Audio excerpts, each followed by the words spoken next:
How to transfer contacts from Android to Android. Hey everyone, welcome back to the channel. If you are new here, don't forget to hit the subscribe button and turn on the notification bell to not miss any updates.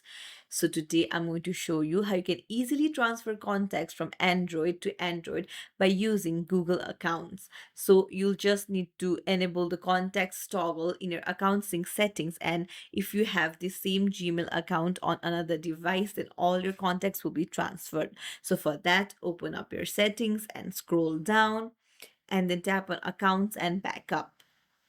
Now here, go ahead and tap on manage accounts. Now tap on your Google account.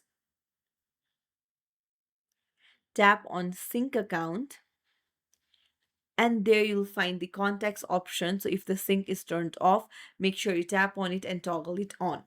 Now if you just toggle it on, then that means all your contacts are being saved to your Gmail. Now in another device, you'll just have to log into your Gmail ID and all your contacts will be transferred. If you found this tutorial helpful, don't forget to like and subscribe to our channel. Thank you for watching.